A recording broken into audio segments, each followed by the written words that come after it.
ပရိသတ်များအားလုံးပဲမင်္ဂလာပါရှင်မြန်မာနဝအန်တာတိတ်မတ် channel ကနေနေထွေးစာနဲ့ပြန်လည်ပြီးတော့ကြိုဆိုလိုက်ပါတယ်ဒီ channel လေးမှာဆိုရင်တော့စောင့်ဝယ်စားဖွဲ့တာဝိတုဇလန်တွေနဲ့စုံနောက်ဇလန်ကောင်းကိုနေ့စီရွေးချက်တိဆက်ပြီးသွားမှာဖြစ်တဲ့အတွက်ဒီကနေ့မှာပရိသတ်ကြီးနားဆင်ရမယ့်ဇလန်လေးကတော့ဓာရှစ်လက်နှစ်ပြားအပိုင်း64ကိုပရိသတ်ကြီးကနားဆင်ရမှာဖြစ်ပါတယ်တာဝကြောက်တိုင်ဒါတာဝကြောက်တိုင်ပဲမျက်စိရှိရာထူခြားစမ်းကြယ်လာတဲ့ကြောက်တိုင်ကြီးကိုကြည့်ပြီးတော့ရဲချက်ဖတ်ဟာတာအိုအေအောက်ကိုချက်ချင်းခံစားလိုက်ရတယ်။အတိအကျပြောရရင်ဒါကဘဝလမ်းစီတာအိုအေအောက်ပဲ။ကဘာဦးနဲ့သားရမျက်လုံးကြီးတွေနဲ့3 မီတာကျော်မြင့်မားတဲ့ကြောက်တိုင်ကြီးကိုစိုက်ကြည့်ပြီးတော့မှစကားဆက်ဖြစ်တယ်။ဒါပေမဲ့ဒီတာအိုကြောက်တိုင်ကြီးမှာဆရာမရှိဘူး။ဘဝတာအိုကိုနားလိုက်ချင်သူအတိမတ်ပြူတာကိုခံယူမရမှာ။အမှန်ပဲ။ရဲချက်ဖတ်ဟာကဘာဦးနာသားရဲကိုတစ်ချက်စိုက်ကြည့်ပြီးနာသားရဲကြီးဒီမှာစောင့်ကြည့်နေပြောရင်းဆိုရင်နဲ့ရဲချက်ဖတ်ဟာတာအိုကြောက်တိုင်နာဖြင်းချင်းစွာနဲ့ချင်းကပ်သွားခဲ့တယ်တာအိုကြောက်တိုင်ရဲ့အောက်ဘက်စီကိုရှောက်သွားတဲ့ချိန်အဖြူအောင်အလင်းနဲ့အများပြားကကြောက်တိုင်ကနေရုတ်တရက်ထွက်ပေါ်လာခဲ့တယ်ကြောက်တိုင်မျက်နှာပြင်ကရှီအောင်အစင်တွေဟာအသက်ဝင်လာဟန်နဲ့နေအလေးထက်တောက်ပါတဲ့အလင်းနဲ့ဖြူတွေကိုထုတ်ပေးပြီးရဲချက်ဖတ်ကိုလှမ်းချုံပြစ်လိုက်တယ်စမ်းကြယ်ရှေးအောင်အလေးနဲ့ဖြူများစွာကဒေါသတကြီးမဖီနေတဲ့လှိုင်းလုံးတွေလိုရဲချက်ဖက်ရဲ့ခန္ဓာကိုယ်တွေကိုအငမ်းမြတူးဝင်လာခဲ့ပါတော့တယ်။မျက်စိတမိတ်အတွင်းမှာပဲရဲချက်ဖက်ရဲ့ကြက်ခိုင်တမ်းမာတဲ့ခန္ဓာကိုယ်ကသွေးတွေယိုစီးကျလာပြီးတော့ခန္ဓာကိုယ်ရဲ့သွေးအမြောက်များကလည်းအတားအဆီးကင်းမဲ့စွာစိမ့်ထွက်လာပြီးသွေးလူသားတယောက်အသွင်ကိုပြောင်းလဲသွားခဲ့ပါတော့တယ်။ချက်ဖက်ဘာဖြစ်သွားရလဲမသိဘူး။မျက်စိတမိတ်အတွင်းသွေးကြီးကြီးหนีသွားတဲ့ရဲချက်ဖက်ကိုကြည့်လို့ဖူးယူရဲ့စိုးရိမ်မှုတွေပုံမှုမြင့်တက်လာခဲ့တယ်။မင်းစိတ်မပူပါနဲ့။ तू ကမွေးဖွားခြင်းစစ်ဆေးမှုကိုခံယူနေတာ။စစ်ဆေးပွဲကိုအောင်မပဲဘဝတာအိုနားလည်နိုင်မှာ။ဒါဆို तू ကြရှုံသွားရင်ရော။ဟမ်။ဒါဆို तू မဖြစ်နိုင်ပါဘူး။ तू အောင်မြင်မှာပါ။ကြရှုံခြင်းရဲ့အကျိုးဆက်တွေကိုနားလည်ထားတဲ့ကဘာဦးနဲ့သားရဲရလည်းအနှဲငယ်စိုးရိမ်သွားတယ်။ဒါမဲ့ရဲချက်ဖဲရဲ့နှလုံးသားတွေကကဘာဦးဆွဲအိမ်နှစ်သိပ်ပေအကြောင်းတွေးမိတဲ့အချိန်မှာတော့ပြန်လဲစိတ်သက်သာရရသွားခဲ့လေတယ်။ကဘာဦးဆွဲအိမ်နှစ်သိပ်ပေရဲ့ကြောက်မက်ဖွယ်ရဆွဲယူနေကြောင်းတာအိုကြောက်တိုက်ဟာရဲချက်ဖန်ကိုအန်ဒီရဲ့ပေးနိုင်လိမ့်မှာမဟုတ်ဘူး။တစ်ဖက်မှာလည်းရဲချက်ဖန်ကအသွေးအသားတွေပေါက်ကွဲထွက်လို့သွေးကြိုးတွေပြိုကွဲစားပြုတ်လာတယ်။အယိုးတွေကလည်းအကွဲကြောင်းတွေပြင်းထန်လာပြီးတော့ခန္ဓာကိုယ်တစ်ခုလုံးမြေပြေထက်စီပုံကျသွားခဲ့ပါတော့တယ်။ကြီးခိုက်တက်မှရဲချက်ဖန်ရဲ့ခန္ဓာကိုယ်ကအကောင်တိုင်းကျန်နေတဲ့နေရာဆိုလို့မရှိဘူး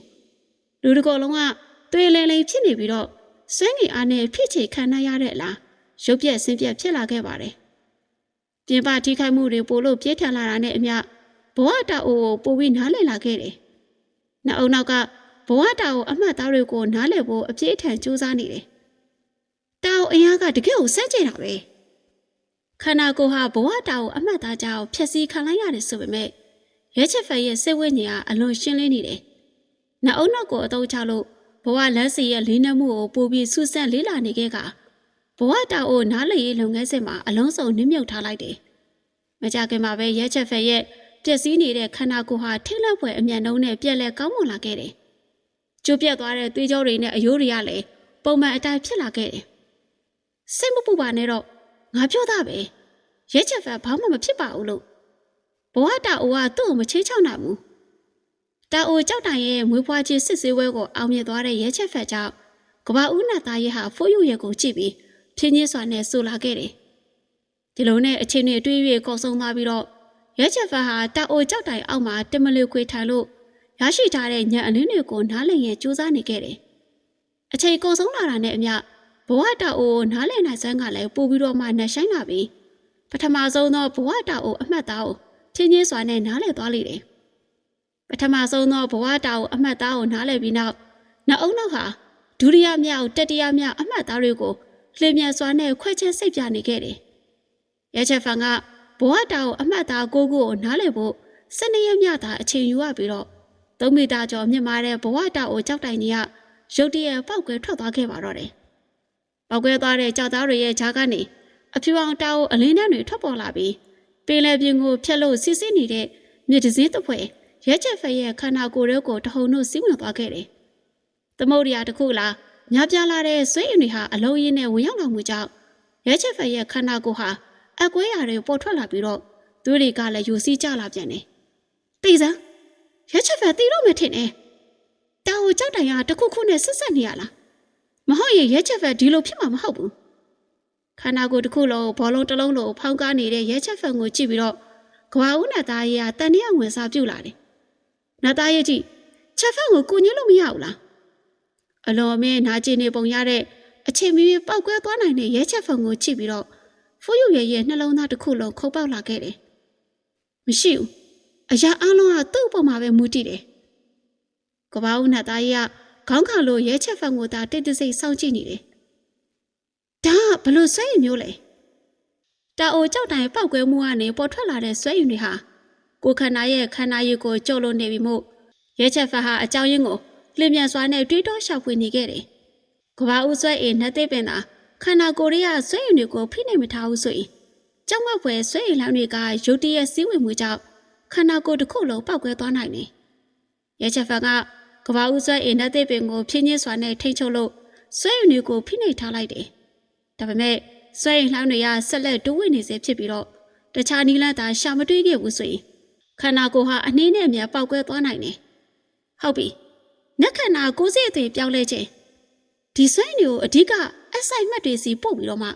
ှဝိညာဉ်ပလဲစစ်တွေကိုစုစည်းထားနိုင်တယ်။ရဲချက်ဖက်အတွေ့အကြုံလှပ်သွားပြီးတော့နက်ခန္ဓာကိုယ်စီအသွင်ပြောင်းလဲခြင်းကိုစတင်ကြည့်ကြံလိုက်တယ်။ကောင်းကင်ဘုံရဲ့တကူးစွာအားအကန့်အသတ်မဲ့ဝိညာဉ်ဖွဲ့စည်းခြင်းစစ်ဝိညာဉ်ပလဲစီဖွဲ့စည်းစံရဲချက်ဖက်အသက်ပြင်းပြင်းရှူလို့နက်ခန္ဓာကိုယ်စီအသွင်ပြောင်းလဲခြင်းကိုဖြန့်ကျက်လိုက်လေတယ်။အဲနောက်ညာပြလာတဲ့ဆွဲအင်းတွေကိုနက်ခန္ဓာထူးခြားလက်စီနဲ့ပင်မအဆိုင်မတ်တွေကိုအတိတ်ကျစည်းဝင်စေပြီးတော့ပထမဆုံးဝိညာဉ်ပလဲစီကိုစုစည်းလိုက်တယ်။နက်ခန္ဓာကိုယ်စီအသွင်ပြောင်းလဲခြင်းရဲ့ထိတ်ချုံမှုအောက်မှာ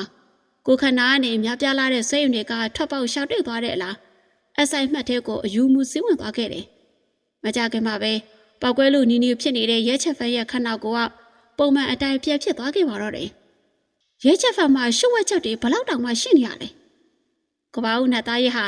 ရဲချက်ဖက်ကအဆုံးမဲ့ယူနစ်တစ်ခုလိုခန်းစားလိုက်ရတယ်။ဘလောက်နှက်ဆောက်လဲဆိုတာဘယ်သူမှမသိနိုင်ဘူး။နက်ခန္ဓာကိုယ်စိတ်အသေးပြောင်းလဲခြင်းအတွက်လိုအပ်တဲ့ဆွဲရည်ပမာဏကအလွန်များပြားလာတယ်ဆိုပေမဲ့တာဝေကြောက်တိုင်ကထုတ်လွှတ်ထားတဲ့ဆွဲရည်တွေကလုံလောက်တဲ့ဆွဲရည်ပမာဏကိုဖြည့်တင်းပေးနိုင်တယ်။အဆိုင်မက်တွေကိုဆွဲရည်အမြောက်များဆင်းဝင်သွားမှုကြောင့်ပလဲလုံးရွယ်စားခဲရှိတဲ့ကျင်းလီတောက်ပနေတဲ့ခွန်အားပြည့်ဝိညာဉ်ပလဲစစ်တစ်စီစုစည်းလိုက်နိုင်တယ်။တစ်ချိန်တည်းမှာပဲရဲချက်ဖက်ရဲ့ခွန်အားဟာလျင်မြန်စွာနဲ့တိုးတက်လာခဲ့တယ်။ပေါင်တစ်တန်း၈သိန်းကနေပေါင်2တန်း8သိန်းရဲချက်ဖက်ရဲ့ကာယခွန်အားဟာပေါင်3တန်းကိုရောက်ရှိသွားပြီးတော့ပထမဆုံးဝိညာဉ်ပလဲပေါ်ထွက်လာခဲ့တယ်။ခန္ဓာကိုယ်ဟာတာမန်ကြည်ကြည်ရေးသမားတွေကိုကြုတ်လို့ပြီးဝိညာဉ်တဝက်ခန္ဓာဖြစ်လာတယ်။နောက်အောင်နောက်ဘဝတာကိုအမှတ်သားတွေကိုစုစမ်းတာကိုကြောက်တိုင်ကျိုးပဲမှုကပေါ်ထွက်လာတဲ့ဆွဲရည်တွေဟာအလုံးစုံကွဲပြောက်ပြီးတော့ခန္ဓာကိုယ်မှာတာကိုအမှတ်သားတွေပေါ်ပေါက်လာတာကိုသတိပြုမိတယ်။အဲနောက်မှာတော့နှအုံနောက်ကိုရုတ်တရက်ထိချုပ်ပြီးတော့အမှတ်သားတွေကိုစုစေတယ်။တခဏမျှကြာတော့နှအုံနောက်မှာဘဝတာကိုအမှတ်သားစေကူပေါ်ပေါက်လာခဲ့တယ်။အောင်မြင်ပြီဘဝတာကိုပထမအလွှာဘဝတာကိုအမှတ်သားစေကူကိုနားလည်သွားပြီးနောက်ရဲချက်ဖက်ဟာဘဝတာကိုပထမအလွှာကိုအောင်မြင်သွားခဲ့တယ်။အသက်25နှစ်မှာသူကဓာတာကိုမိုးကြိုးတာကိုဘဝတာအိုတွေကိုနားလည်နိုင်ခဲ့ပြီးတော့စစ်ပွဲဝိညာဉ်ကုန်းမြေတိုက်ကြီးမှာတမိုင်းသေးဆက်ထူနိုင်ခဲ့ပြီ။ပေါသုံးတဲ့ခွန်အားနဲ့ပေါင်းစည်းလိုက်မယ်ဆိုရင်ရဲချက်ဖက်ဟာမဟာသားရဲ့ပြည်ရဲ့စတုထအစ်စ်ကိုတော့မှရှင်းပြနိုင်လိမ့်ပြီ။ရဲချက်ဖက်ဟာအလုံးမေးပျော်ရွှင်နေတဲ့ချိန်ဆူရှာတဲ့ငကားတုံတဲ့တကူကဘဝကြောက်ဝမ်းအနှက်ပိုင်းကနေရုတ်တရက်ပေါ်ထွက်လာခဲ့ပါတော့တယ်။မီတာ300ခန့်ရှိလျပြီးခန္ဓာကိုယ်တစ်ခုလုံးထူထဲနေတဲ့ငကားကြီးကုန်နဲ့ဖောက်အုပ်ထားတဲ့ဦးကျုပ်တခြားပေါဝင်သောငကားကြီးကတိတ်တောင်နေကြားကနေအရှိအဟုန်နဲ့ပြတ်တန်းလာခဲ့တယ်။ကျောင်းမဖွယ်လေတူးကြောင့်ရဲချက်ဖက်ကြက်တည်တည်သွားတယ်။အစစ်ရှိကောင်းငင်သားရဲ့ဘဝကြောင့်ဝမ်းအလဲဖို့အစစ်ရှိကောင်းငင်သားရဲ့နဲ့တန်းမြစ်ထားတာပဲ။ရဲချက်ဖက်ကတလုံးလုံးပြတ်တန်းလာတဲ့အေယာမငကားကြီးကိုကြည့်ပြီးတော့နှလုံးသားတစ်ခုလုံးတုံရင်လာခဲ့တယ်။သူ့ရဲ့လက်ရှိခွန်အားကမဟာသားရဲ့ပြည်စတုထအစ်စ်ကိုတော့မှရင်ဆိုင်နိုင်ပေမဲ့အစစ်ရှိကောင်းငင်သားရဲ့ဆိုတာမဟာသားရဲ့ဧကရဲ့စတုထအစ်စ်နဲ့ခွန်အားကြီးအတူတူပဲဆိုတော့ ရဲချက်ဖက်ဟာတေချာပေါက်ပြန်မဲ့တယောက်မဟုတ်သေးဘူးကျောင်းမပွဲနဂါကြီးကရုတ်တရက်ထွက်ပေါ်လာတယ်ဆိုတာဘဝတာအိုကြောက်တိုင်ကျိုးပဲ့သွားတာကြောင့်ဖြစ်လိမ့်မယ်လို့တစ်ဆက်တည်းခက်မှန်းမိလိုက်လေတယ်နတ်သားရဲ့ကြီးအမဖုသွားကြစို့ကျိုးတချောင်းနဂါကြီးကပိုးလို့ညီးကပ်လာပြီးတော့ရဲချက်ဖက်ဟာတုတ်ဆိုင်ခြင်းမရှိပဲရွှေလင်းကိုတောင်မှန်မျိုးကိုဆင့်ခေါ်လို့ဖိုးယူရဲကိုလက်မောင်းကျမှပွေ့ဖက်ပြီးကျိုးတချောင်းနဂါကြီးနဲ့ဝေးရစီကိုပြတ်တန်းလာခဲ့တယ်ရဲချက်ဖက်ကဂျောင်ဝက်အစွန်းကိုပြတ်တန်းလာပြီးတော့နှအုံနောက်အဆွဲနဲ့အစီတစ်ခုကိုပြစ်သွင်းလိုက်တယ်ဒါပေမဲ့အခြေခဏသာကြပြီးကြီးမားတဲ့ပောက်ကွဲတန်ကြီးတစ်ခုပေါ်ထွက်လာခဲ့တယ်ဒေါသတကြီးဖြစ်နေတဲ့ကျိုးတချောင်းနဂါကြီးကအစီငိုအစွမ်းကိုထုတ်သုံးကချွတ်ဖြတ်ပစ်ပြီးတော့ရဲချက်ဖက်ရဲ့အနောက်ကိုထက်ချက်မခွာလိုက်ပါလာခဲ့တယ်နတ်သားရဲ့ကြီးကျိုးတချောင်းနဂါကြီးရဲ့အမြန်တော့နှောက်နေအောင်လုပ်ဖို့နီးလည်းမရှိဘူးလားကျိုးတချောင်းနဂါကိုပို့ပြီးနေကလာတော့ရဲချက်ဖက်ဟာစွေရည်တကြီးမြင်းမြတ်လာခဲ့တယ်ငါစူးစမ်းကြည့်မယ်ဒါပေမဲ့အပြင်ရအောင်မင်းငါ့ကိုအစစ်ညစ်နေစို့အမျိုးတေကိုရော်ကြေးပေးရမယ်ကောင်းပြီလေဒီနေရာကနေအသက်ရှင်ရထွက်သွားနိုင်မယ်ဆိုရင်ငါမင်းကိုရော်ကြေးပေးမယ်ကဘာဦးသားရဲ့ဝိညာဉ်လောင်ကျွမ်းဆောင်ကဘာဦးနဲ့သားရဲ့အန်ကိုတင်းနေချိတ်လို့စစ်ဝိညာဉ်ကိုလောင်ကျွမ်းစေလိုက်တယ်အဲနောက်ဗဇက်ထရကြောင်ဝဲပွဲဆုပ်ယူဝဲကြော့ကြီးတစ်ခုပေါ်ထွက်လာပြီးတော့အနောက်ကလိုက်ပါလာတဲ့ဂျိုးတချောင်းနဂါးစီကိုပြစ်သွင်းလာလေတယ်ပြေးထန်သောပောက်ကွဲတံတွေကဂျောင်ဝဲတစ်ခုလုံးကိုဖုံးအုပ်သွားခဲ့တယ်လေတို့ကဇက်တိုက်အကွဲလာပြီးတော့လေစိနှမောင်းတွေဖြစ်ပေါ်လာတယ်ကဘာဦးနဲ့သားရဲ့စစ်ဝိညာဉ်ကိုသာပန်းဆိုင်ထားတဲ့အတွက်ခွန်အားကြီးရှိမယ်ဆိုရင်အစီရှိကောင်းငင်သားရဲ့ထက်များစွာအားနည်းနေသေးတယ်ဒါမဲ့သူကနတ်သားရဲ့တကောင်သာဖြစ်ပြီးနတ်သားရဲ့အစွမ်းကအယိုးထဲထိစီးဝင်နေခဲ့တယ်ကဘာဦးနတ်သားရဲ့တိုက်ခတ်မှုကြောင့်ဂျိုးတချောင်းနဂါကမသိစိတ်ကနေကြောက်ရွံ့ထိတ်လန့်မှုတွေထွက်ပေါ်လာခဲ့တယ်အဲ့ဒီအကြောက်တရားစိတ်ဝိညာဉ်ရဲ့အနှဲရှိုင်းဆုံးအပိုင်းထဲထိထိုးပေါက်ပြီးတော့ပြက်တန်းနှုံးကိုတိတာစွာနဲ့ရောကျသွားစေတယ်ရဲချက်ဖန်ကအဲ့ဒီအခွင့်အရေးကိုချက်ချင်းအသုံးချပြီးအားနည်းနေပြီဖြစ်တဲ့ကဘာဦးနတ်သားရဲ့ကိုခန္ဓာကိုယ်ရဲ့စီးဝင်စေတယ်အဲနောက်ရွှေလင်းယုံသွေးကိုလောင်ကျွမ်းစေလို့ပြက်တန်းနှုံးကိုအရှိန်မြင့်လိုက်ပြီးဘဝကြောင့်ဝဲအပြစ်မဲ့ကိုပြက်တန်းသွားခဲ့တယ်ဂျိုးတချောင်းနဂါကြီးကထွက်ပြေးလွတ်မြောက်သွားတဲ့ရဲချက်ဖန်ကိုကြည့်ပြီးတော့ဒေါသတကြီးဟိန်းဟောက်လိုက်တယ်ကြီးမားတဲ့ခန္ဓာကိုယ်ကြီးကိုတုံ့နေရပတ်လို့ဟာရီကိန်းမုန်တိုင်းကိုဖျက်ချော့ကရဲချက်ဖန်ကိုအငမ်းမြလိုက်လာတက်ဖြတ်လေတယ်ဟာနဂါကြီးကနီးလာကြပြီဘလို့ထွက်ပြေးရမလဲဖိုးရုပ်ရဲကိုပါတဲဆောင်ထားရတာကြောင့်ရဲချက်ဖန်ဟာထင်တဲ့လောက်ခရီးမပေါက်ဘူးမကြခင်မှာပဲဂျိုးတချောင်းနဂါကြီးကတစ်ဖက်ပြက်လက်နီးကပ်လာပြီးကြီးမားစွာနဲ့ချိတ်ချောက်လာပြန်တယ်ဂျိုးတချောင်းနဂါကြီးဟာမဟာသားရဲ့ဧကရဲ့စုတ်ထအစ်စ်ထက်တောင်ပိုလို့ကြောက်မက်ဖွယ်ကောင်းနေတော့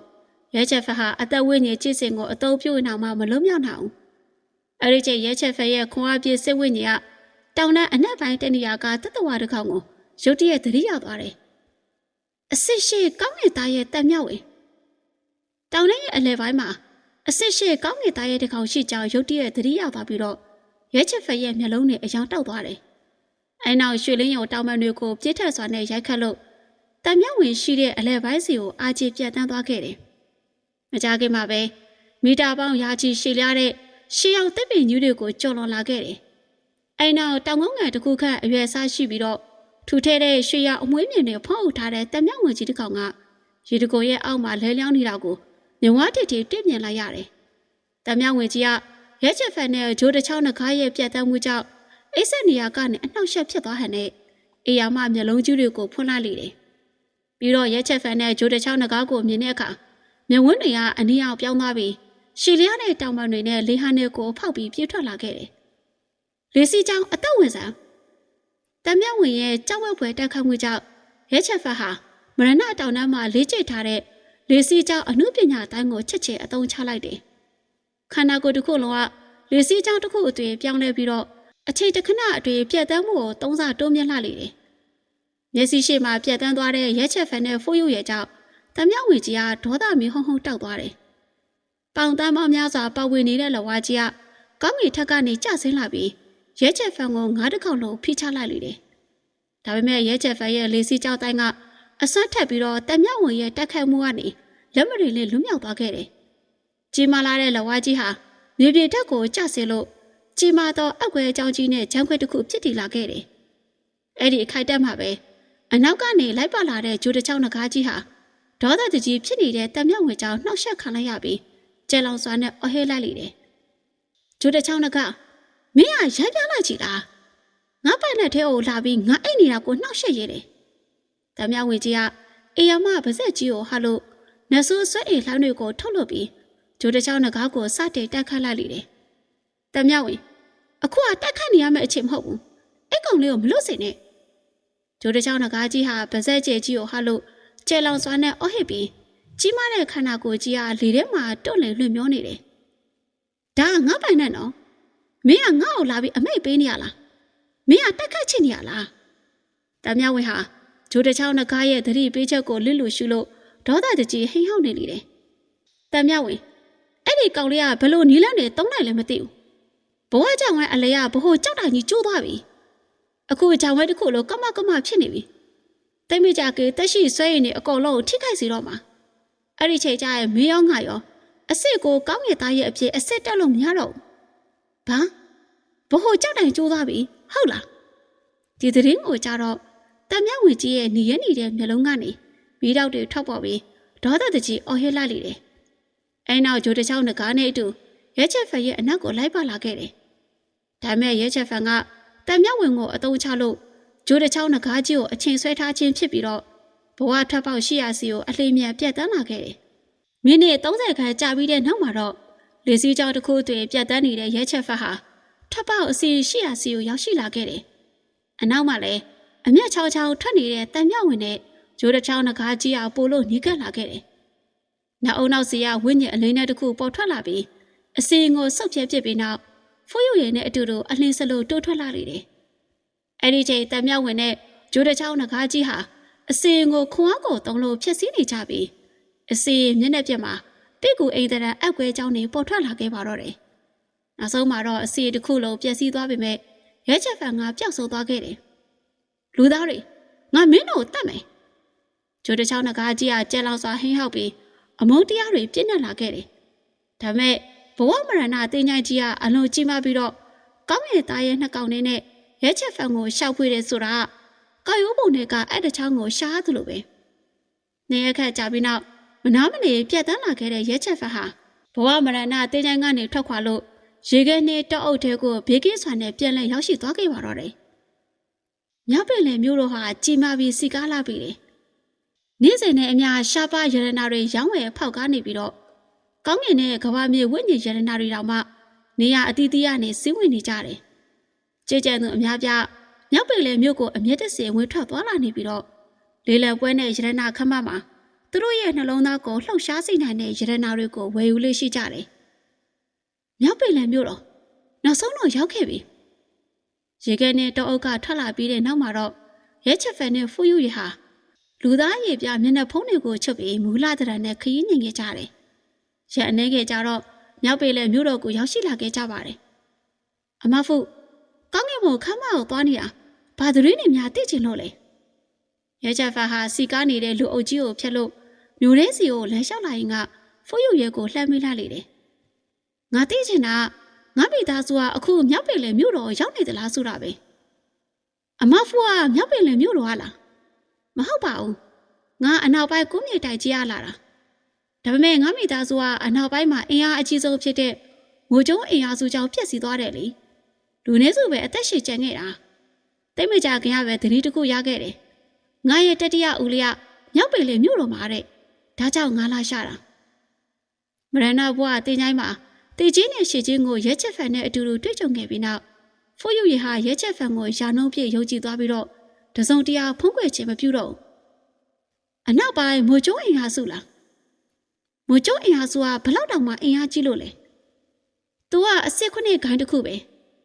စွစွပေါင်းခွန်အားကလွေမျိုးတောင်နဲ့ထက်တောင်မှပို့ပြီးတော့မှအင်အားကြီးတယ်ဂိုင်းမှာလည်းမဟာသားရဲ့ဧကရီတယောက်ရှိသေးတယ်အမဖုတနေ့ကျရင်ကျွန်တော်မဟာသားရဲ့ဧကရီဖြစ်လာတဲ့အခါကျဖုမိသားစုအတွက်လက်စားချေပေးမယ်ပြီးရင်မိုးကျုံးအင်အားစုကိုဖျက်ဆီးပေးမယ်ချက်ဖန်နေတာဖုမိသားစုအတွက်လက်စားချေပေးနိုင်ဖုမိသားစုတစ်ခုလုံးကနင်းကိုဆရာဖြစ်အသိမဲ့ပြုတ်မှာပါကောင်းငင်ဘုံကောင်ဆက်ချင်နေတဲ့ရဲချက်ဖန်ရဲ့အရေးချင်းတွေကြောင့်အချင်းတစ်ခုရောက်ခဲ့မယ်ဆိုရင်ဖုမိသားစုအတွက်တေချာပေါက်လက်စားချေပေးမှာဖြစ်ကြောင်းသူမချွေးချက်မရှိယုံကြည်လိမ့်တယ်အမဖုကမြှောက်ပင်လွန်းနေပြီဒါပေမဲ့ အဲ့တနေ့ရောက်ဖို့တိတ်မလို့တော့ပြောရင်းဆိုရင်နဲ့အထက်သုံးထပ်ပတ်ဝင်ပြီးတော့အရှိန်ဝါကြီးမားလာတဲ့မြို့ကိုရကောင်းငယ်ပေါ်ခမ်းမရှိကိုရောက်ရှိလာခဲ့တယ်ရဲချက်ဖန်နဲ့ဖူးယူရဟာအနက်ရကပီးပြောက်ကိုမော့ကြည့်လိုက်ပြီးတော့ကောင်းငယ်ပေါ်ခမ်းမလို့ထင်ရှားစွာရေးသားထားတဲ့စာလုံးတွေကိုမြင်လိုက်ရတယ်အဲ့နောက်နှစ်သက်ပြူရင်နဲ့ခက်သေးသေးထွက်နေတဲ့တက်သားလေကလေးကနေချင်းချင်းစွာနဲ့ရှောက်လာခဲ့ကြတယ်ကောင်းငင်ဘိုခမ်းမကမြောက်ပေလေမြို့တော်မှာရှိုးဝက်ဆက်ကျဲတဲ့ခမ်းမတစ်ခုပဲဖြစ်ပါတယ်သူ့ရဲ့နောက်ခံအရာနဲ့မူလစစ်မြစ်ကိုဘယ်သူမှမသိကြဘူးဒါပေမဲ့မြောက်ပိုင်းပေလေဒေသတစ်ခုလုံးမှာတရေစစ်စစ်မှုဟာအကောင်းဆုံးနေရာတစ်ခုပဲဖြစ်ပါတယ်မြောက်ပေလေဒေသမှာတစုံတစ်ခုဖြစ်ပွားခဲ့မယ်ဆိုရင်ကောင်းငင်ဘိုခမ်းမမှာတေချာပေါက်စုံစမ်းသိရှိနိုင်တယ်အဲ့ဒီနေရာကဘာသတင်းများဝယ်ချင်တာပါလဲရဲချက်ဖန်နဲ့ဖိုးယူဟာခမ်းမတွေကိုဝင်ရောက်လာတဲ့ချိန်ကြာပန်းဖြူပုံနဲ့စီချဲထားတဲ့အဖြူရောင်ဝိယုံကိုဝစ်ဆင်ထားတဲ့လုံးကြီးပေါက်လာမင်းကလေးတယောက်ကရောက်ရှိလာခဲ့တယ်။မင်းကလေးကရဲချက်ဖန်နဲ့ဖိုးယူရဲ့ကိုခြေစုံခေါင်းစုံကြည့်ပြီးတော့တင်းငိမ်စွာနဲ့မေးလာတယ်။ကျမလူတချို့ရဲ့တင်းနေရာကိုသိချင်ပါတယ်။ဖိုးယူကတက်ရက်လှပတဲ့စာအိတ်အိတ်ကိုထုတ်ပြီးတော့အဲ့ဒီမင်းကလေးရဲ့လက်ထဲကိုလှည့်ပြောင်းပေးလိုက်တယ်။အဲ့ဒီရှာချင်တဲ့လူကမြောက်ပိတ်တဲ့ဒေသမဟုတ်ဘူးလား။မင်းမငယ်ကစာရိတ်ထရာလူတချို့ရဲ့ပုံတူကိုတွေ့ရှိပြီးတဲ့နောက်မှာတော့အားသိဟန်နဲ့မြင်းမြန်းလာခဲ့တယ်။ဟုတ်ပါတယ်။သူတို့ကတိတ်မကြသေးကြမှာမြောက်ပင်လေဒေသကိုရောက်လာတဲ့ပုံပဲ။ကောင်းငင်ဘိုခါမှာသူတို့အခုဘယ်မှာရှိတယ်လဲဆိုတာရှာပေးနိုင်မလား။ကောင်းပါပြီ။ဒါမဲ့ဒီလူတွေကိုရှားတာအခက်အခဲရှိတာမို့ဈေးနှုန်းကလည်းမြင့်မာလိမ့်မယ်။စွတ်စွတ်ပေါင်းအစ်စ်နဲ့ဝိညာဉ်တလေးကြောက်တန်း90ကျပါတယ်။ဈေးကြည့်လိုက်တာရှင်။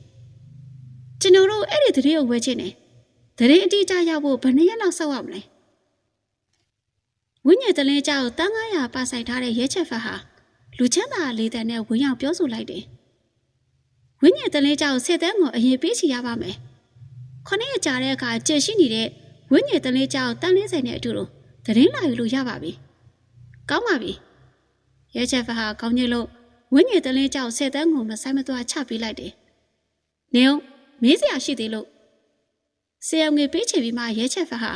တစုံတစ်ခုကိုသတိရသွားဟန်နဲ့မင်းတို့ကောင်းကင်ဘုံခမ်းမနတ်ဆိုးသားရဲ့အမျိုးတိန်နဲ့အစီလုပ်ဖို့လိုအပ်တဲ့ပစ္စည်းတွေကိုဘယ်မှာဝယ်လို့ရလဲဆိုတာသိလားဒီသတိရဈေးမကြည့်ပါဘူးဝိညာဉ်တလင်းကြောက်10တန်းပေးချေပြီးရနဲ့ကျမချက်ချင်းပြောပြပါမယ်ကောင်းပြီရဲချက်ဖတ်ကဝိညာဉ်တလင်းကြောက်10တန်းကိုထပ်မံချေပြီးတော့သတင်းကိုဝယ်ယူလာလိမ့်တယ်ဒီနေ့အစပြီး2ရက်အကြာကြာရင်မြောက်ပင်လယ်မြို့တော်မှာတီးတက်လေးလက်ပွဲတစ်ခုပြုလုပ်လိမ့်မယ်။အစ်စ်နဲ့နှဆိုးသားရဲ့အမျိုးတွေပါပဝင်တယ်။ဒါကတော့ဝင်ခွက်ကပ်ပြားနှစ်ခုပါ။ဒီကပ်ပြားရှိလေးလက်ပွဲကိုဝင်ရောက်နိုင်ပါပြီ။ကျေးဇူးတင်ပါတယ်။ကပ်ပြားနှစ်ခုကိုကောက်ယူလာပြီးနောက်ရဲချက်ဖန်နဲ့ဖူယူရဟာစစ်ပြက်ဖွယ်ကောင်းတဲ့ကောင်းငယ်ပေါ်ခမ်းမကနေခွာလို့လှပတော့တဲခုကတစ်ခုကိုဆက်ရောက်လာခဲ့တယ်။ရဲချက်ဖန်နဲ့ဖူယူရကတယောက်တစ်ခန်းစီယူပြီးလူချင်းခွဲလိုက်တယ်။ရဲချက်ဖတ်ဟာအခန်းထဲမှာရေခဲအိတ်ကြီးစီရရရှိခဲ့တဲ့တိုးလောင်လက်စွပ်ရဲ့အတားစီးတွေကိုချိုးဖျက်ပြီးတော့မှွေနှောက်ရှောက်ဖွေးလိုက်တယ်။ညှို့လိမ့်ထားတဲ့အတိုင်းပဲရေခဲအိတ်ကြီးစီမှာဘာမှမရှိတော့ဘူး။ရဲချက်ဖတ်တက်ပြစ်ချမိတယ်။အစ်စ်နဲ့ကောင်းငယ်ရေခဲဓာတ်ကလွဲလို့ရေခဲအိတ်ကြီးစီမှာတခြားရတနာမရှိဘူး။ဒါပေမဲ့လက်ပြက်ကြီးရဲ့တိုးလောင်လက်စွပ်ထဲကရတနာအမြောက်များရရှိလာလေတယ်။အစ်စ်နဲ့ကောင်းငယ်လက်နဲ့ထိတ်တဲ့အစ်စ်ကောင်းငယ်မရဏတာအလင်းနဲ့ကျစ်စင်ထိတ်တဲ့အစစ်ကောင်းငင်အေးကဲလောက်ဝါမိကဘာထိတ်တဲ့အစစ်ဝိညာဉ်ကျင့်စဉ်ရှိခုထိတ်တဲ့အစစ်ဝိညာဉ်တလေးကြောက်3800အလဲလဲအစစ်ဝိညာဉ်တလေးကြောက်10တန်းကဘာမြေအစစ်ဝိညာဉ်စေးပြ32ခုကောင်းငင်အစစ်ဝိညာဉ်စေးပြတစ်ခုဒါအင်းဆက်ဥပဲရဲချက်ဖန်ကတိုလာလက်စော့ထရာထောင်ပေါင်းများစွာသောအင်းဆက်ဥတွေကိုတွေ့ရှိလိုက်ရတယ်တစ်ချိန်တည်းမှာပဲအသက်ဆက်ရည်ကိုထဲလို့ချိတ်ပိတ်သိမ်းဆည်းထားတဲ့ဥတွေကိုသတိရပါတယ်ဒီဥရိယာအကောင်ပေါက်နေပြီလားမသိဘူးရဲချက်ဖတ်ဟာကြောက်စိမ့်တက်တာရဲ့အစီအနွေကိုဖယ်ရှားလို့ဖွင့်ကြည့်လိုက်တဲ့အချိန်လုံဝင်မီလက်မအရွယ်လောက်ရှိတဲ့အနက်ရောင်အင်းဆက်တစ်ကောင်ကိုတွေ့မြင်လိုက်ရတယ်အဲ့ဒီအင်းဆက်ကသွားတွေပေါက်ပြီးတော့တခြားဥတွေကိုလက်လံစားတောက်နေတယ်ဟင်ဒါကဘလို့ပိုးကောင်မျိုးလဲရဲချက်ဖတ်ကရက်ဆက်ကြမ်းကြုတ်ပူရတဲ့အင်းဆက်ကိုကြည့်ပြီးတော့တီတိုးရေရွတ်လိုက်တယ်အဲ့ဒီချိန်ကဘာဦးနဲ့သားကြီးကရဲချက်ဖတ်ရဲ့ခန္ဓာကိုယ်တွေကနေပေါ်ထွက်လာပြီးတော့လက်မရွယ်အနက်ရောင်အေးဆက်ကိုမြင်တဲ့အခါမှာအော်ဟန်နဲ့ရေရွတ်လာခဲ့တယ် ဒါဝါမျိုးအင်းဆက်ပဲမင်းအာကာသဝါမျိုးအင်းဆက်ကိုဖောက်လိုက်တာလားမင်းကတော့ကန့်ကွက်လိုက်တာကွာနတ်သားရဲ့ကြီးဒီအင်းဆက်ကတခုခုထူးခြားလို့လားဟုတ်တယ်ဒီအာကာသဝါမျိုးအင်းဆက်ကထူးဆန်းတဲ့ရှင်အောင်အင်းဆက်တွေတည်းတခုပဲသူ့ရဲ့ခန္ဓာကိုယ်ကမုံညင်းစိတ်တစ်စည်းလောက်ပဲရှိတယ်ဆိုပေမဲ့သူ့မှာအာကာသအစီအစဉ်ကိုဝါမျိုးပြီးတော့အာကာသကိုဖြတ်တန်းသွားလာနိုင်စွမ်းရှိတယ်ဒဏ္ဍာရီကစัจ java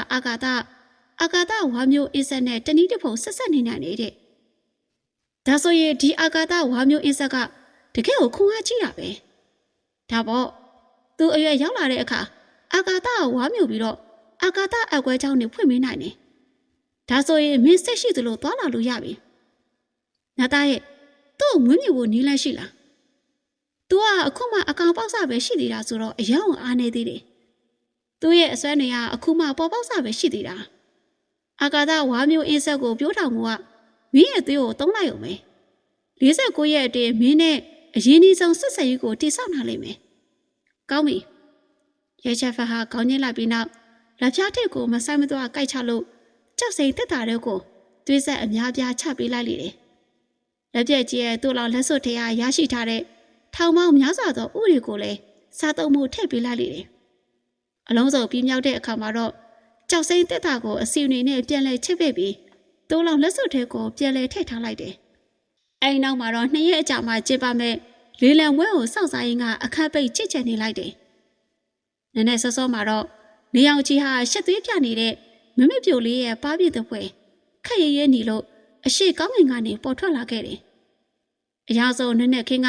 လူသားတိုင်းကိုလမ်းဆန်းတက်ကြွစီတယ်2ရက်ကြာတဲ့အထိချစ်ကြပြီးနောက်ရဲချက်ဖက်ဟာလက်ပြက်ကြီးရဲ့ဝိညာဉ်သားရဲကိုဆုပ်ယူခဲ့ပြီးတော့ခွန်အားအနှဲငယ်တိုးတက်လာခဲ့တယ်ဒါပေမဲ့ရဲချက်ဖက်အတွက်မဟာသားရဲပြည်အဆင့်ကိုတက်လှမ်းဖို့လိုအပ်တဲ့စွမ်းရည်ပမာဏကအနည်းချင်းမဟုတ်ဘူးတာမန်ကြည်ကြံသူတွေထက်ကိုအစတရာခါပုံပုံများပြားနေတော့အချိန်တို့အတွင်းအစိတ်တက်လို့မရဘူးနတ်သားရဲ့ကြီးဒီဥယျာခုံကိုဖောက်ဖို့နီးလန်းကူရှာပေးပါလားရဲချက်ဖန်ကငကားဦးကိုထုတ်လို့ကဘာဦးနတ်သားရဲ့ကိုခေါ်ပြီးမင်းလိုက်တယ်ငကားဒါကငကားဦးလားမင်းမှာပစ္စည်းကောင်းနေအများကြီးရှိတာပဲငကားဦးကိုအာရုံခဲကြည့်ရင်ကဘာဦးနတ်သားရဲ့မျိုးလုံးတွေပြူးကျပြီးတော့တအံ့တော်ရွရွနေတယ်ဟုတ်တယ်ဒါကငကားဦးပဲဒါပေမဲ့ဥက္ကုကအယမ်းမှနေတယ်မင်းမဒီငကားဥက္ကုကိုခွဲဖို့နီးလန်းကောက်မရှိဘူးလားမင်းကိုညီမယ်ဆိုရင်ငကားကိုအစီနေရဲ့9ပုံတပုံခွဲပေးမယ်ဘာ9ပုံတပုံလားကောင်းလေမင်းကအယမ်းကိုကက်စီနေတာပဲကဘာဦးနဲ့သားကြီးကနှာခေါင်းရှုပ်လို့မကြည့်မနဲ့ဆိုတယ်အထိပ္ပယ်မရှိရဘူးမပြောနဲ့မင်းမနီးလန်းရှိလားပဲပြောဒီငကားဦးကနတ်သားရဲ့ဦးပဲပြီးတော့အချိန်နေကြပြီဆိုတော့မျက်နှာတရားပုံဆောင်ငယ်တစ်ခုတည်းပြောင်းသွားပြီငါရဲ့လက်ရှိခေါ်အားနဲ့ချိုးဖောက်လို့မရအောင်ကဘာဦးစွမ်းကိုပဲအောက်ကူရမှာဒါဆိုကဘာဦးစွမ်းကြီးအမြင်နဲ့နည်းနည်းလောက်နဲ့ဒီငကားကိုခွဲလို့ရလားအနည်းဆုံးတော့စွမ်းကြီးအမြင်နဲ့10ခုလောက်ပေါ့10ခုမဟာသားရဲ့ပြည်အဆင့်ကိုအချိန်တိုအတွင်းတက်လာဖို့ငါဆန်ထားတော့ပြည့်တော့မှမထင်ဘူးရဲချဖန်ကတမိုးကြီးလာတဲ့ငကားဦးကိုတိုးလောင်လက်စွပ်ထဲပြန်ထည့်လိုက်တယ်။သွားကြစို့လေလံဝဲသွားပြီးတော့မင်းတွေ့ရော်ကြီးပေးမယ်။ရဲချက်ဖန်ကလူသားရေခိုမျက်နှာကိုတက်ဆင်လို့ဖိုးယူရဲနဲ့အတူတူလေလံဝဲကိုထွက်လာခဲ့တယ်။ဖိုးယူရဲကလှပတဲ့အဖြူရောင်ကိုကျက်ဝစ်စုံကိုဝစ်ဆင်ထားလေတော့ဆွဲဆောင်မှုရှိတဲ့ခန္ဓာကိုယ်လေးကအထင်းသားပေါ်ထွက်လာခဲ့တယ်။ကိုရီခမဒီမှာပဲရဲချက်ဖန်နဲ့ဖိုးယူရဲကကောင်းကင်ဘုံခမကမင်းကလေးရဲ့လက်ညှိုးမှုအတိုင်းမြောက်ပေလေမြို့တော်ရဲ့အရှိတ်ဘက်ချမ်းကိုရှောက်လာခဲ့ကြပါတယ်။အဲ့ဒီချိန်သိငယ်တဲ့ရေကန်နဲ့ဘေးကနေကြီးမားတဲ့ခမကျဲကြီးတစ်ခုကိုတက်မြင်လာရပြီးတော့ဖြင်းချင်းစွာနဲ့ဝင်ရောက်လာခဲ့တယ်။ရဲချက်ဖက်ရဲ့ရင်အုပ်ကကပ်ပြားကြောင့်ဝင်းပေါက်ကကိုရီခမအဆောင်နေဟာတာစီချေမပြုတ်ပဲအလွယ်တကူဝင်ခွင့်ပေးလိုက်တယ်။အစင်းရင်ဒီနေရာမှာအစီတစ်ခုဝတ်ထားတာပဲ။ကိုရီခမထဲမှာတော့ခွန်အားပြည့်အစီတစ်ခုရှုပ်ဝဲစီမံထားပြီးတော့အဲ့ဒီအစီကမဟာသားရဲ့ဘရင်ကိုတောင်မှတက်ပြတ်နိုင်ဆွဲရှိလေတယ်။ဘလောက်တောင်ကြီးကျယ်လိုက်တဲ့အယောင်ခမကြီးလေ။ရဲချက်ဖန်ကရှေ့လျားတဲ့ဈေးညံလက်တစ်လျှောက်မှာထင်းချင်းစွာရှောက်လာရင်ကအလွန်ကျက်ဝင်းတဲ့လေးလံခမကြီးကိုအဝေးကနေမြင်တွေ့လိုက်ရတယ်။ခမရှိမှလေးလံဝဲကိုလာရောက်ကြတဲ့ဧည့်သည်အများပြားရှိပြီးတော့ပြပန်းခမသွားလာနေကြတယ် အစစ်ချောက်ကောင်းနေသားရဲတော်ရောင်းနေပေါ့ရဲချက်ဖန်နဲ့ဖိုးယူရဟာစူညာပွက်လောရနေတဲ့ခမ်းမတို့ကိုဝင်ရောက်လာတဲ့အချိန်မှာတော့လူတယောက်ကနဆိုးမြူတွေတချို့ရောင်းချနေတာကိုချက်ချင်းသတိပြုမိတယ်ဒီအစစ်ချောက်ကောင်းနေသားရဲအမျိုးတွေကိုကြည့်လို့ရလားရဲချက်ဖန်ဟာကြက်ခိုင်တတ်မှလို့ထားကြိုင်သောခန္ဓာကိုယ်နဲ့လူတယောက်စီကိုရှောက်သွားပြီးတော့မြင်မြတ်လိုက်တယ်အဲဒီလူကမဟာသားရဲဘိုးဘေးဆက်ထမအစစ်ပဲဖြစ်ပါတယ်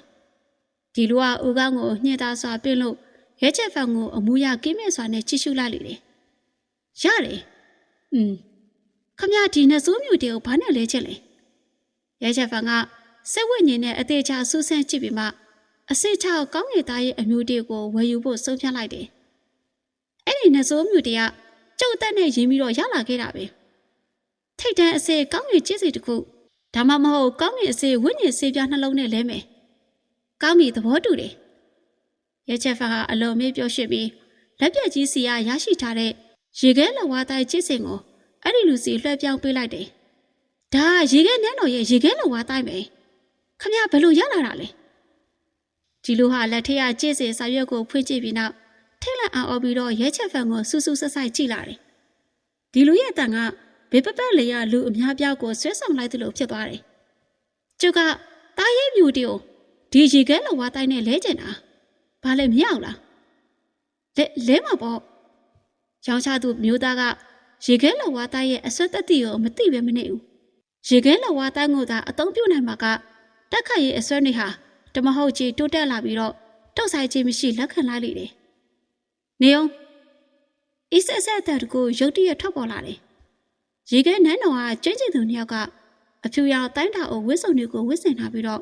ရဲချက်ဖန်ကိုစိုက်ကြည့်နေလေတယ်ဘာပြဿနာရှိလို့လဲကောင်းလေမင်းကတိတ်ကိုတက်တိကောင်းနေတဲ့ပုံပဲရေခဲနိုင်တော့အမွေနဲ့ကောင်းငယ်အစစ်ကျင့်စီကိုတော့မှခိုးယူရဲတယ်ဒါငါတို့ရေခဲနိုင်တော့မျက်လုံးနဲ့မထည့်တဲ့သဘောလား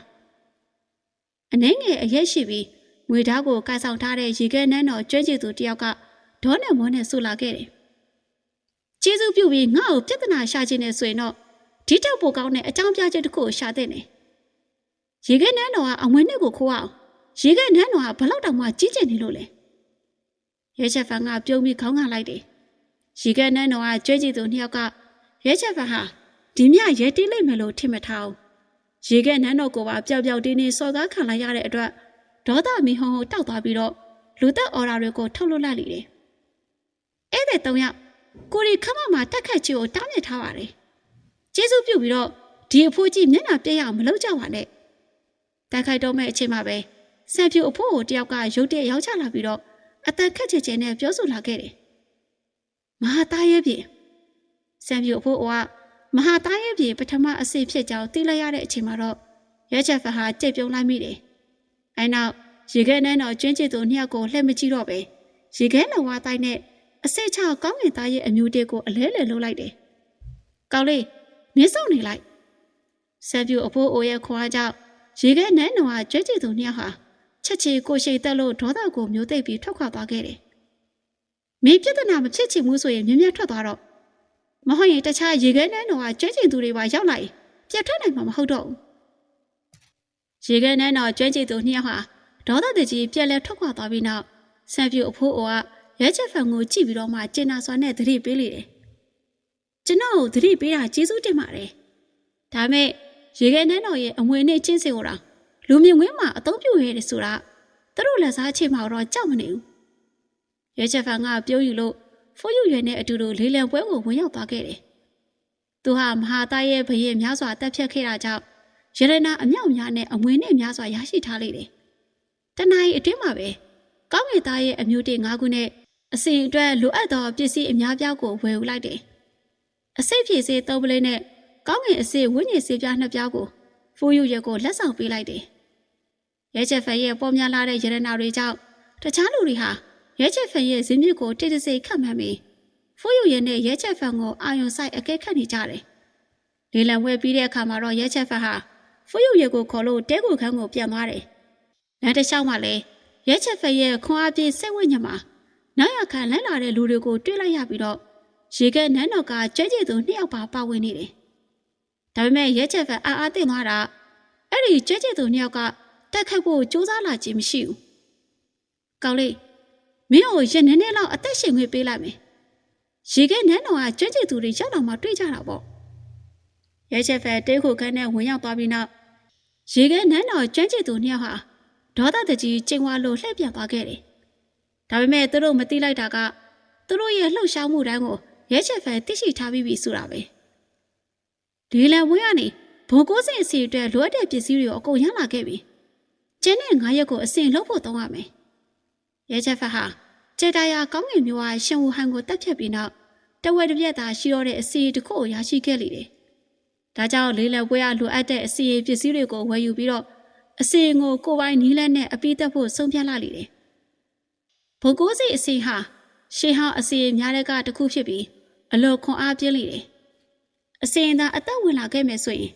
မဟာသားရဲ့ဘရင်ကိုယ်တော်မှတက်ပြတ်နိုင်ဆွဲရှိလေတယ်ဒါမဲ့အစီကိုပြုလုပ်ရေးဆွဲဖို့ကအလွန်ခက်ခဲလာတယ်မဟာသားရဲ့ပြည်ပစ္စမအစီခွန်အားနဲ့တော့မှအစီတဝက်ပြီးမြောက်ဖို့10နှစ်ကျော်လောက်အချိန်ယူရမယ်ရဲချက်ဖန်ကတော့နောက်အုံနောက်ရှိနေတဲ့အပြင်အစီအတွက်လိုအပ်တဲ့ပစ္စည်းတွေကိုပါရရှိလာခဲ့ပြီဒါအပြင်ကောင်းငင်မီးနဲ့ကိုလည်းပိုင်ဆိုင်ထားပြီးမို့ဘုံကိုးစီအစီကိုရေးဆွဲဖို့စိတ်အားထက်သန်နေတယ်အချိန်တွေတူရီကုံဆုံးလို့အစီပစ္စည်းတွေအလုံးကောင်းငင်မီးနဲ့ထဲစီအရေးပြောကျသွားခဲ့တယ်အဲနောက်တဝက်တစ်ပြက်အစီနဲ့ပေါင်းစည်းပြီးတော့ဖြင်းချင်းစွာနဲ့စုစည်းလာတယ်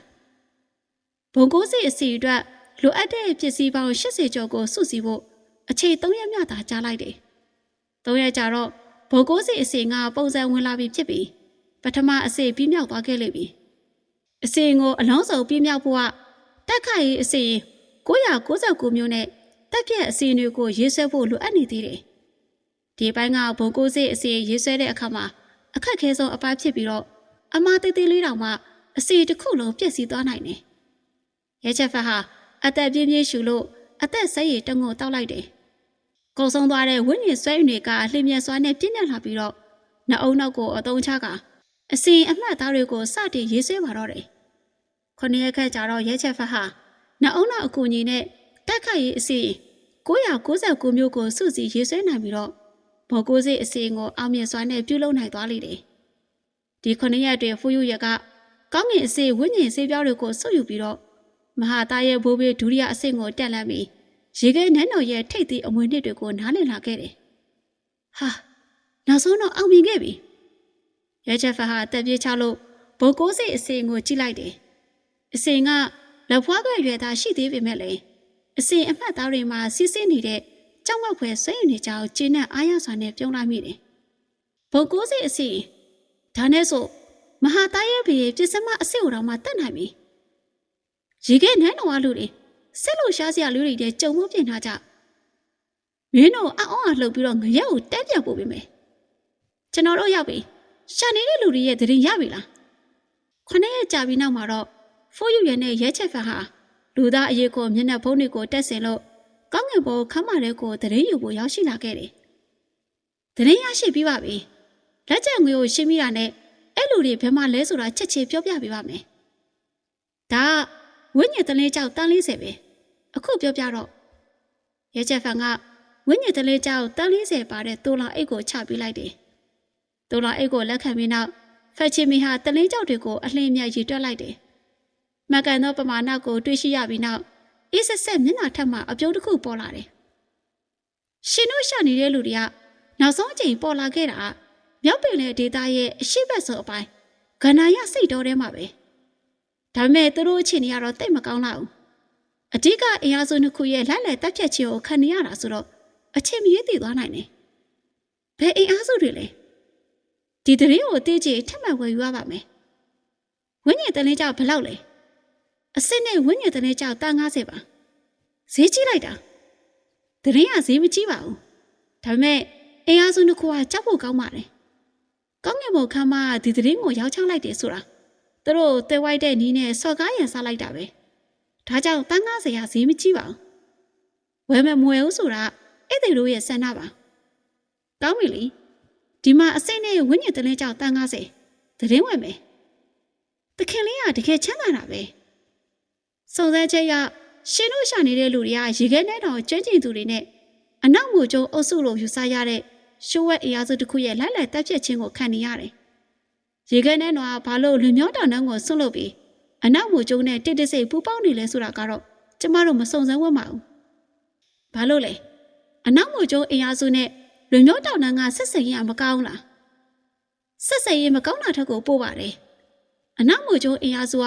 လူမျိုးတောင်တန်းနဲ့ပြိပခများစွာရှိခဲ့ပြီးတော့ဂိုင်းတစ်ခုလုံးရဲ့အင်အားအကြီးဆုံးအကြီးကဲတွေလည်းတိုက်ခိုက်ပူးကြတယ်။အနောက်မိုးကျုံဂိုင်းနဲ့ရေခဲနန်းတော်ရဲ့ပူပေါင်းမှုကိုတက်သိလို့ချင်းနေ။ကောင်းကင်ဘုံခမရောင်းချပေးနိုင်မလား။ဒါဒီကိစ္စအကြီးတော်မို့ကျမအထက်ကိုတင်ပြဖို့လိုသေးတယ်ခဏဆောင်ပါကောင်းပြီလေးစောင့်မယ်ချက်ဖန်တို့ပူပေါင်းနေတဲ့တက်တဲ့ကိုဘာလို့လိုချင်ရတာလဲရေခဲနန်းတော်နဲ့ငွေကြိုးကိုင်းရဲ့ပူပေါင်းမှုကမရိုးရှင်းဘူးကြီးမားတဲ့ကိစ္စကြီးတစ်ခုကိုပူပေါင်းချက်စီနေတာဖြစ်နိုင်တယ်အချိန်တစ်ခဏမျှကြာတော့ဖက်ချီမီပြောင်းလာခဲ့တယ်အနောက်ငွေကြိုးကိုင်းနဲ့ရေခဲနန်းတော်ရဲ့ပူပေါင်းမှုတက်တဲ့ကိုရှာပေးဖို့အတွက်ကောင်းကင်ဘုံခမတာဝန်ယူပါတယ်ဒါပေမဲ့အန်နဲ့အများကြီးခက်ခဲတာကြောင့်အစ်စ်နဲ့ဝိညာဉ်တလဲကြောင့်တန်းနေရကိုတခါတည်းပေးချရမယ်။ကောင်းပြီလေ။ဒါမဲ့မြင်းတို့ဘက်ကအာမခံချက်ဘယ်လောက်ရှိလဲ။88ရာခိုင်နှုန်းပါ။တကယ်လို့မအောင်မြင်ခဲ့ရင်ဈေးနှုန်းရဲ့သုံးပုံတစ်ပုံကိုပြတ်အမ်းမှာပါ။ကောင်းပြီလေသဘောတူတယ်။ပြောရင်းဆိုရင်ရဲချက်ဖန်က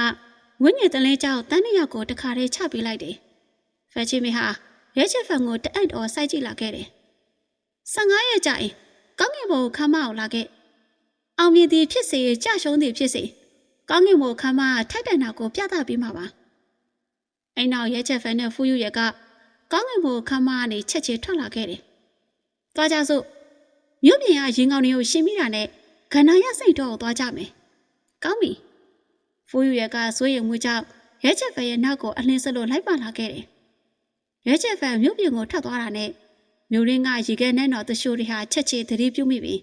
မြို့ပြင်ကိုသတင်းပို့ကြတယ်။သူတို့မြို့တွေကထွက်လာကြပြီ။ရဲချက်ဖန်နဲ့ပရိပခဖြစ်ခဲ့တဲ့ရေခဲနန်းတော်ကကျွမ်းကျင်သူနှစ်ယောက်ဟာဒီသတင်းကြောင့်မျက်နှာအယောင်ပြောင်းသွားတယ်။တက်ခိုက်တဲ့အခါအသေးမတက်ကြနဲ့ဦး။သူ့ရဲ့ပါဇက်ကနေရေခဲလိုဝါတန်းကိုဘလို့ရခဲ့လဲဆိုတာဝန်ခံအောင်နှိမ့်ဆက်ရမယ်။ဇေဝင်းဖြူနဲ့ဝင်းရုံဖြူဝစ်စင်ထားတဲ့လူတစ်ယောက်ကရေခဲနန်းတော်ကျွမ်းကျင်သူတွေကိုအသေးချာကြည့်ပြီးအမိန့်ပေးနေတယ်။အဲလူဟာမဟာသားရဲ့ဘေးအဆင်ဖြစ်ပြီးရက်ဆက်ကြမ်းကြောက်ပုံပေါ်တယ်။အကြီးကဲခုနှစ်စိတ်မပူပါနဲ့။အဲကောင်ပျော်ပျော်ကြီးအတိခန့်လို့ဘယ်ဖြစ်ပါမလဲ။ရေခဲနန်းတော်ကျွဲကျင်သူတွေဟာရဲချက်ဖန်ကိုလက်ခုပ်တရားငားလေးလိုသဘောထားပြီးတော့မှတာမြင်နေကြတယ်။ဒီခိုက်တက်မှာပဲရဲချက်ဖန်ကဖူးယူရဲနဲ့အတူတူသူတို့ပုံအောင်နေတဲ့မြို့ပြင်ကတောအုပ်တဲကိုအကြောက်လည်းမရှိရဲတင်းစွာနဲ့ဝင်ရောက်လာခဲ့တယ်။ပရိသတ်များရှေ့ဒါရှင်းလက်နဲ့ပြအပိုင်း64ရတော့ဒီလောက်ပါပဲနော်။နားစိန်အားပေးခဲ့ကြတဲ့ပရိသတ်တွေတူးချင်းစီကိုခြေစုထူးပဲတည်ရှိသလိုဘာသာပြန်စာရေးသူLNDအဖွဲ့ကိုလည်းခြေစုထူးပဲတည်ရှိပါတယ်ရှင့်။ဒီဇလန်လေးကိုတင်ဆက်ပေးခဲ့တဲ့သူကတော့ကျမတကူမိပဲဖြစ်ပါတယ်။ပရိသတ်များအားလုံးပဲကံကောင်းခြင်းပျော်ရွှင်ခြင်းကျမ်းမာခြင်းတွေကိုအစဉ်ထာဝရပိုင်ဆိုင်နိုင်ကြပါစေရှင်။